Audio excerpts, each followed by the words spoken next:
Hello everybody, N65, and today we are gonna be watching a 1 hour horror story. It's gonna be multiple stories, 1.5 hours. So get your popcorn, get your cola ready, because this is gonna be a banger.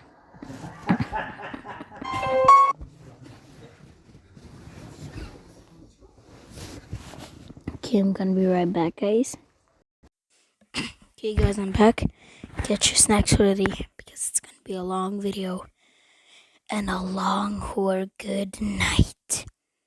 Let's see the first one. Happened when I was a kid.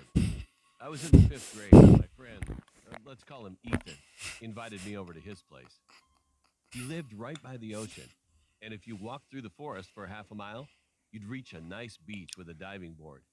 When I got to his house, we hung out, played video games, and talked. You know, typical kid stuff. Then we decided to go to the beach. It wasn't too far away, and we knew we could get back in time for dinner, so we set off. To make the trip more adventurous, we decided to bushwhack our own path. After walking a couple of minutes, we hit a tall fence. Crap, Ethan exclaimed. Well, I guess we'll have to go back. Suddenly, out of the corner of my eye, I spotted something. The fence went about 8 meters long and then stopped. My jaw dropped. There was a house. It was an old cabin with boarded up windows. The planks were falling off, and you could see the old insulation underneath. It was gray in color and had flecks of blue paint. The fence led up to the side of the house, stopped, and then continued on the other side. What scared me the most was that there was no road. I mean, not even a clearing to get to the road. You'd have to walk 20 minutes. Kevin, come on, Ethan yelled from behind me. Look at this, I shouted back. Ethan walked up to me, and his jaw dropped. There was no door, just a frame, and peering through the frame, we could see that there was a back door, also with no frame. All we had to do was walk through the house, then we could get to the beach. I looked at Ethan. Should we do it? I asked him. He shrugged. I don't see why not, he responded. Inside the house was dark, despite the sunlight pouring in through the door. We advanced slowly through the house, and Ethan pointed to the door. As we reached the door, I peered up the stairs. I grabbed Ethan and shoved him out the door. What was it? He said, as soon as we got away. My whole body shook. I must be going mad, I thought to myself. Eventually, I explained it to him. As we reached the door, I wanted to take one last look at the house. I glanced up the stairs and I saw the shadowy outline of a person. All I could see were eyes staring back at me and a crooked grin. Ethan and I took another route back home, and we told Ethan's mom. She laughed at us and said she'd been that way many times and there was no house. And we were angry because she didn't believe us, so we got out our cameras and went back the next day. When we got there was no house. It was just gone. No clearing, nothing. To this day, Ethan and I still wonder what it was. Was that man just a homeless person, or maybe he was something much, much worse? I suggested to Ethan a theory that scares me to this day. I had been reading about Russian folklore, and a page caught my attention. It was a story about a witch named Baba Yaga who had a moving house. She would eat naughty children, and parents used to use it to scare children. Was this a witch? I guess we'll never know for sure. Literally, a car just went by my house, and I absolutely freaked out. That was a scary story.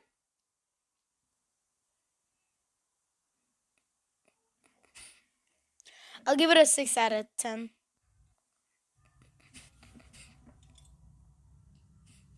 I was in my early teenage years during this time. My family and I went on vacation in a village which had a forest rumored to be haunted. There was a cemetery in the forest. It was a little far away from the village, near a lake. We weren't actually supposed to go to that forest, but my cousins thought it would be fun to play hide and seek at night. We were given some rules. We weren't allowed to take our phones or flashlights with us. You, if your cousin is 13 or 15 and says that, send him to the mental hospital because he's a freaking dumbass. Okay, let's just go. As planned, we all met in front of our farmhouse at midnight. Me and my younger sister, And if you're literally an adult that says that, you are the dumbest person in the world. who was 7 years old at that time, were the youngest out of everyone. So my older cousin decided to help us hide. He was 22 at that time, and he wanted to make sure. A 22-year-old? Which 22-year-old? Literally, he is the dumbest person ever. Oh my god. Didn't get lost. After we chose who was going to be the seeker, we parted ways, trying to find the best hiding spot. My older cousin just wanted to win, so he took us to the cemetery. He said, "She'll obviously be too afraid to enter the cemetery. I think this will be a best hiding spot for us." Although my younger sister kept telling us not to go there. Good. Off, telling her she was just a kid and would make us get caught. To this day, we wish we would have listened to her. It was getting darker. It was almost I wish your cousin who's 22 wasn't so dumb. 2 a.m. Then all of a sudden, the cemetery lights went out. My sister's hand tightened around my hand. My cousin was obviously scared too. Run! The sound of wind and stray dogs barking at the backside of the cemetery. Run, run, run, run, run, run, run, run, run, run, run. Digging noises. I still remember that horrifying sound. At a distance, we could see an old man with ruffled hair and dirty clothes, digging a grave with his bare hands. He was making hissing noises while he dug. All of us stood there frozen. We didn't know if we should scream or run away.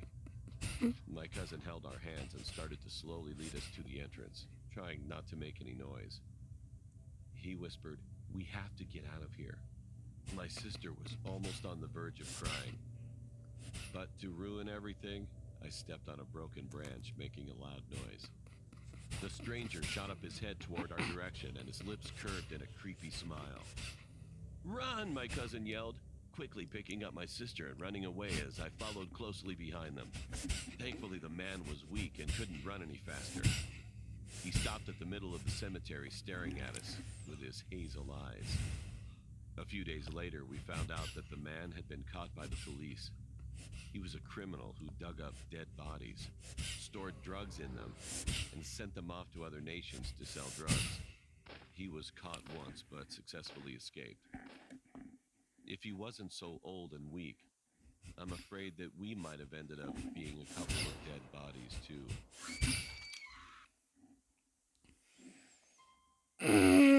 That was a solid. Just because it was so creepy, I'll give it a 6. But why would you listen to such a dumb, stupid adult? Like, bruh, just because he's an adult doesn't mean he can be stupid. But it's actually good that they didn't grab flashlights.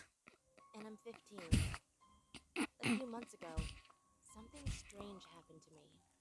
To this day, I can't explain exactly what happened. I was relaxing at my house, doing some schoolwork on my laptop. Being home alone never bothered me until then. After about 2 hours of being alone, I decided to go get some ice cream from the freezer. Nice, When I nice. went back with ice cream to my room, I heard someone bang on the front door. I never answer the doors, and I always make sure they're locked when my parents leave. I decided it was the mailman, and that he would set the package down and leave. Then I heard the bang again, but louder. I was confused, so I went to my dad's office since it had a window facing the front porch.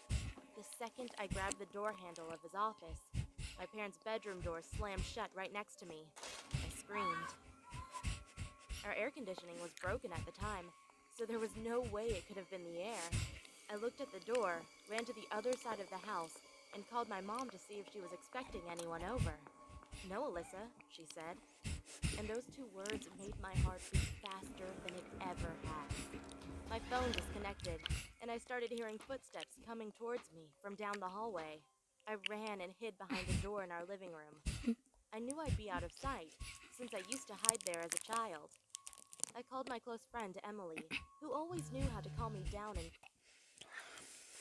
Call the police! crazy situations. She told me to go and lock myself in my room. As she was talking, I started to hear doors open and slam shut along with footsteps, and the voice of a little girl saying, "I'm going to find you," over and over. I started crying, and when the noise stopped, I ran to my bedroom door. When I grabbed the handle and was about to go in, I heard it again. The little girl was in my room and said, "Come here, Alyssa. I want to play. Come here." I ran to the guest bathroom and locked myself in. I started to hear knocking on the bathroom door and the voice, "Don't you want to play, Alyssa? We could have a lot of fun." I started screaming back, "Hell no, just leave me alone." She started laughing. The knocking and laughter grew louder and louder. And then it started sounding like that thing, started to walk away, still laughing and knocking. Then I couldn't hear it anymore. My grandpa came into the house yelling, "Alyssa, it's Grandpa. You can come out. You're safe." I ran as fast as I could to my grandpa. Later on, I found out that after my phone cut out on my mom, she sent my grandpa to check on me. Once I told my grandpa that a little girl had gotten into the house, we went around the house searching for her, but we never found anything. All the windows and the doors were locked. The garage was closed up tight, and nothing was broken into. I hate being home alone now, and being in my room, but I've learned to deal.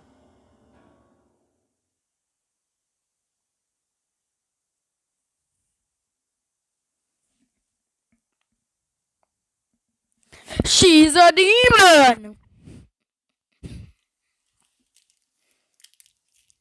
Did she say she learned to deal? When I was about 9 years old, I was in my swimsuit, ready to go to swimming lessons.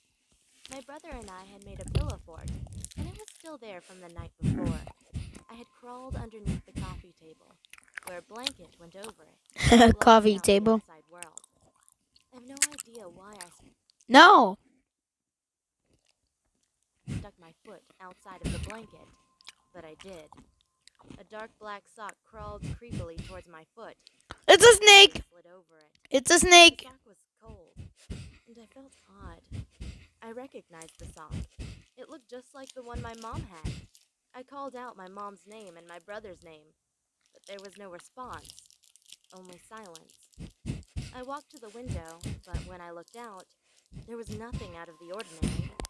I saw my cat staring at me with a weird look on her face. Then, I was horrified when I heard the shower running upstairs. My mom was still in the shower, and my dad was at work. I ran up the stairs to find my brother spinning on the chair in my parents' room. I asked him if he went downstairs, and he told me it had nothing to do with the situation. I told my mom what had happened, but she didn't believe me. She said that I was probably hallucinating and that it was just the cat. But I know what I saw, and the look on my cat's face is still fresh in my memory.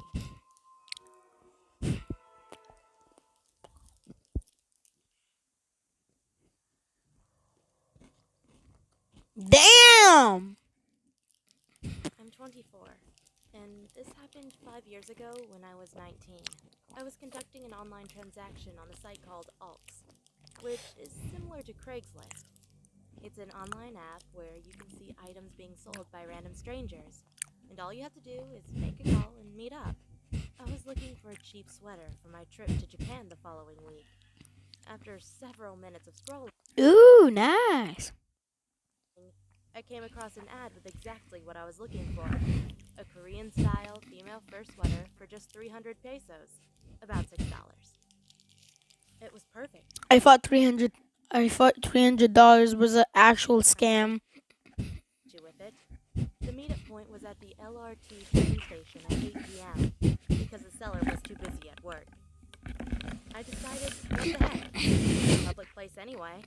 I called the owner and we had a quick convo. He sounded like a strict guy, but I asked him when we could meet up. He responded, tonight at 8 p.m. sharp. I said sure. But this recklessness of mine is what I regret the most. I arrived at the meeting place at 7:58 p.m. It was really empty, and I was sure I was the only person in the station. It was a cold night in November, and I eagerly awaited warming myself with my coat. Honestly, I'm the kind of girl who's comfortable wearing a sweater even when it's hot. I was sitting on a bench when the clock ticked 8 o'clock, when suddenly someone covered half of my face with a scarf with a really strange scent. I fell unconscious. As I woke up, I found myself in a van with 4 guys, my wrists handcuffed behind my back. I asked the man what they wanted and to please let me go. Tears began to fall from my eyes. But then, one of the guys touched my face and said, "It's our first time ever tasting a beautiful girl like you." I kept on crying and shouting, Cannibals! "I want to go home, please." The guy next to me choked me, shouting that I needed to shut up. I tried to resist, but my eyes started to roll back in my head. He stopped, but it was taking a long time for me to catch my breath. I looked out the window and saw a checkpoint lane. For the first time in my life, I was so glad that the authorities had permission to check the van. But the guy next to me reached for a gun, a really big gun. Knowing this was my only chance, I found the strength to shout and cried out, "Officer, please help! They have a gun!" The 2 officers immediately grabbed their guns, one shooting at the tires, the other aiming for the man next to me. The officer shot him in the head. I never thought I'd witness such a thing in my life. One of the officers carried me out of the van, and I passed out moments later. I woke up the next day in a hospital bed. My parents were there, crying and asking me what happened. I told them the truth, that I was buying a sweater online. But I suddenly snapped. I cried and cried, saying, "Please help, please help." Since then, I've had to go to a psychiatrist to recover from mental instability and anxiety. And it should go without saying that I never ever want to buy anything online ever again. I'm not gonna do that easy. Good. Crazy old guy. Once I got thrown down the stairs by a crazy old guy. True story. When I was 7 or 8 years old, my parents used to take me to this beach cafe in our town. Nice. And the cafe was right next to the beach. Nice. The family that owned the cafe were my family's close friends. Nice. Spent a lot of my childhood there. Sorry. About the beach is that when you pass the cafe and the playground, there was a lot of sand and a net for volleyball. As kids, my friends and I would always play there. One ordinary summer night, there was quite a few of us playing in the sand, making castles and doing other things. All of us. Why are these stories always in the night? Never go on walk in the night. I know that. There was a noise behind me in the bushes, right where the sand ended. I should mention that there were woods around the whole place, but it wasn't deep or anything. I was a brave kid, so I just brushed it off as being a cat or animal of some sort, and continued to play. However, when I looked up at my friends, who were now quiet and staying still, I got the chills. I noticed that all of their eyes had widened. They were staring at me, or rather at whatever was behind me. The shock kicked in, and I felt like I was going to faint. I started shaking. I didn't even want to turn around. But when I felt something cold on the back of my neck, that was the last straw. I started running full speed towards the cafe filled with people, and my friends immediately followed behind me. There were 6 children crying and screaming at the top of our lungs. I remember finally clinging to my mom and crying in her arms. Soon after, the sound of sirens, followed by police cars parked in front, filled the air. When the adults talked to the police, my friends and I were confused. I still didn't know what was behind me, so I asked my oldest friend in the group, who was 10 years old, and talking to his dad. It turns out there was this crazy old guy who robbed a lady and stabbed her to death not so far away from here. My friends told me he appeared behind me smiling like a sick clown. He was holding a knife and pressing it against the back of my neck. That must have been the cold thing I felt. From then on, I never stayed far away from the cafe when the sun went down. And thankfully, they caught the guy. Why do we have to that? Stop it. Stop it. Good. Creepy old lady stalker. Why are This these? happened a little over 20 years ago. I was 10 years old. Okay. Good, Mike. Sorry, dude, but it just sounds like some kind of bad mic. Sorry. And my sister was 6. We grew up in a small town, raised only by our hardworking mother. It started when school was nearly finished for the year. Now it's pretty Nights were good. late because my sister was up all night crying about a witch. Anyway, my mother started receiving odd calls once in a while at work. That annoyed me as hell. One of your children. Mom figures it was some stupid prank and ignored it. But then she started receiving calls daily. Eventually, she was receiving a call most nights at our home. She reported it to the police, and they said whoever was calling was using random payphones. There wasn't much they could do about it. So she had both her work and home number changed. One night around 10 or so, there was a frantic knock on our door. Mom looked out through the window and saw a lady with long hair in her 60s. Not knowing her, Mom went near the locked door and asked what she wanted.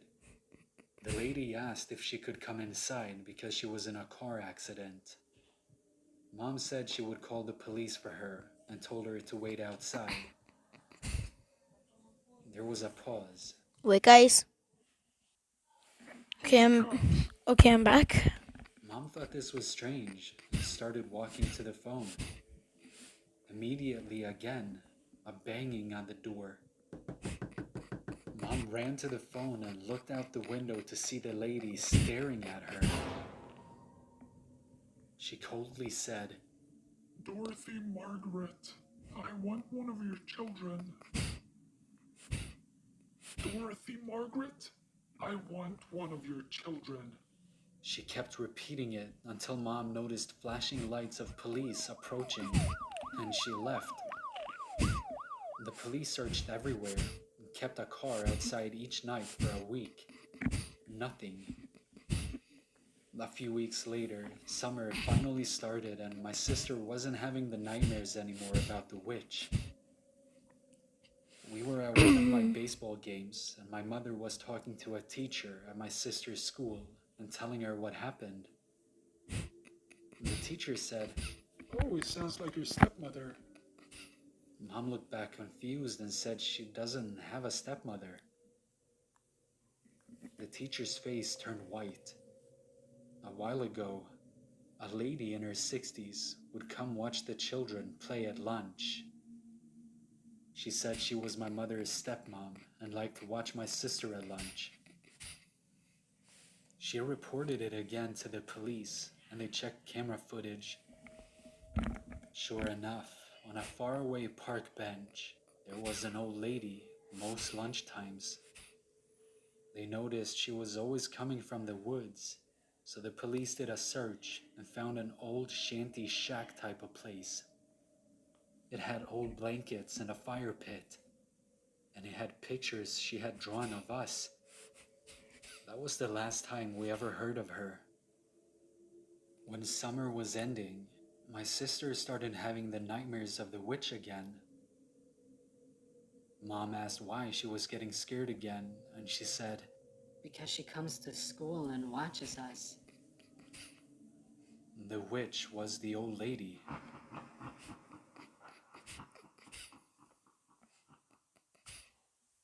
I met a terrible creep at a McDonald's restaurant.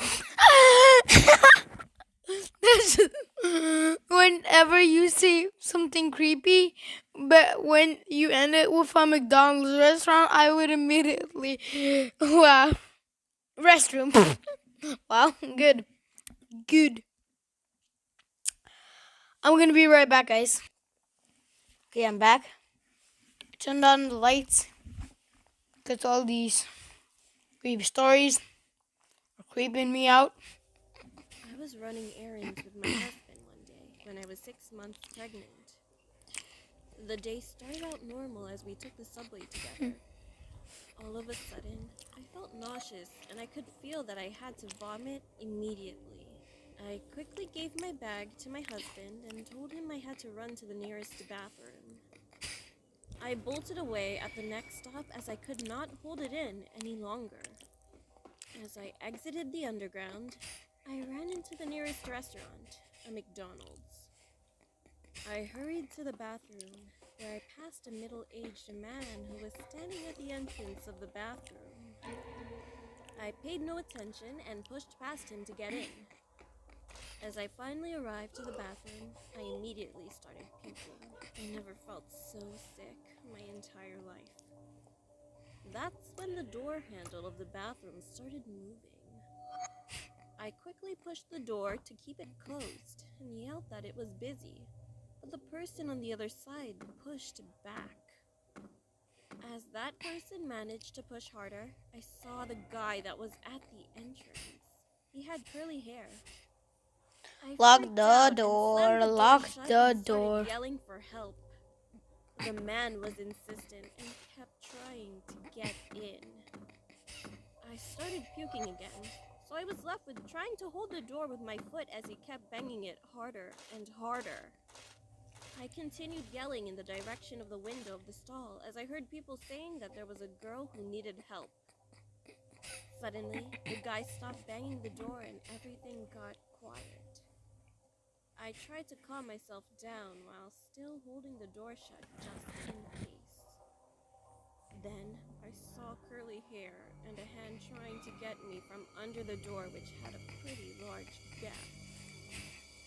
I started screaming again as I started kicking his face. At this point, I was desperate. I had no phone, no bag, and my husband was probably roaming the city looking for me. Then I heard a man yell, and the creep suddenly getting away quickly. I kept the door shut when I heard a male voice telling me to come out and that it was okay. I reluctantly opened the door to find the manager of the McDonald's confused and shocked. I told him what happened and he called the police. With all the commotion, my husband finally found me. When the police arrived, I gave the police a description, but they never found the guy. Whew. That was a nice story. It was the summer before 9th grade. I was at my friend's family pool party, and there were tons of I'm gonna probably make this a 3-parted or a 2-parted. people there. At one point, while my friend, let's call her Lily, went to get some sodas for us, a man came up to me. I didn't recognize him, but since it was my friend's party, it made sense for me to not know everyone there. He smiled at me. He looked as though he hadn't shaved in days, and his eyes never looked quite directly at me. I stepped backwards, feeling uncomfortable. "Hello," he said. Hi," I replied. "What's your name?" he asked. I supposed that a first name wouldn't hurt, seeing as we were surrounded by tons of people in my friend's backyard. I'm Carly," I said. "What's yours?" "Rick," he replied smoothly. "Are you having fun with Lily?" Some of my discomfort eased. "I'm her parents' friend," he continued, stepping closer to my face. His eyes weren't focused, and his breath smelled like alcohol, even though it was early in the day. I grew even more uncomfortable and stepped away, waving goodbye awkwardly. This will be the last story, and then I'm just gonna do one tomorrow or today. Probably tomorrow. So yeah. When I turned around, he was gone. I told Lily about this, and she mentioned it to her parents. Her parents said that they didn't know Rick, which kind of freaked me out. But they told me that it could have been one of their friends who brought him over. So I shrugged it off and assumed everything was fine. After the party ended, Lily and I were having a sleepover at her house. Her parents had gone over to visit her elder sister to take some leftovers to her, since she had not been feeling well and The leftovers were McDonald's, and they. What am I saying? couldn't attend the party. So we were home alone with her elder brother. Lily and I were playing a game in her bedroom when her dad called her.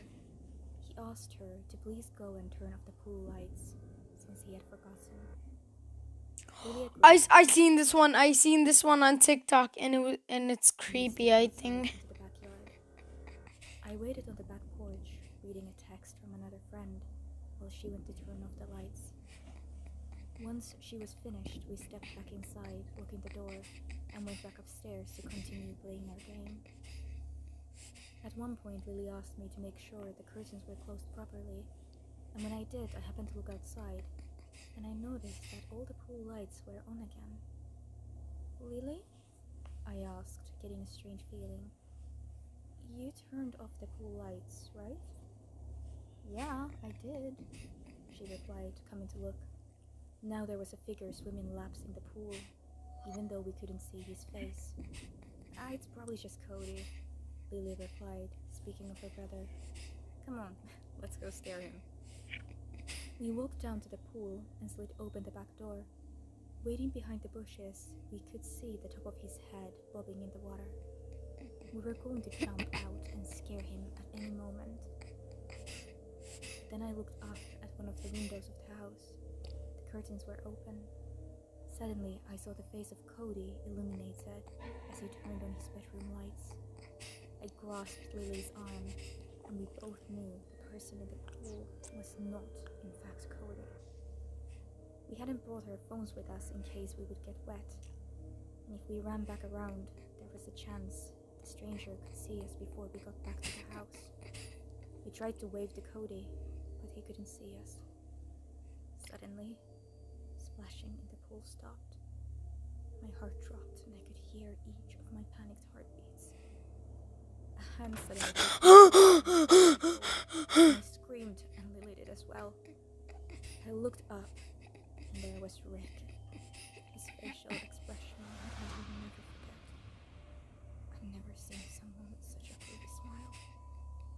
I yelled, and soon my mouth was filled with water as he chucked me in the pool, and he actually held me underwater. I choked for breath and realized he had grabbed Lily's arm as well, although she wasn't in the water. He was strong and clearly ill.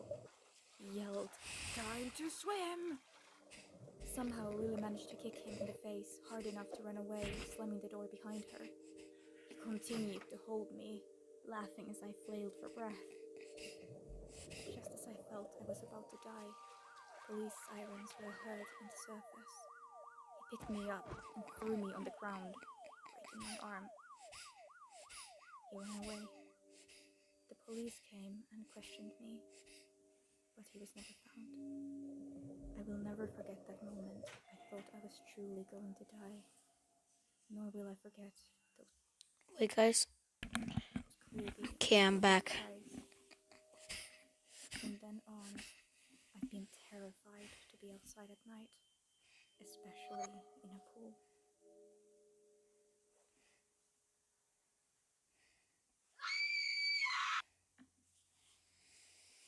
Okay, we're gonna leave this here. Yeah, hope you guys have a great day, and Swifter, God, Swifter out.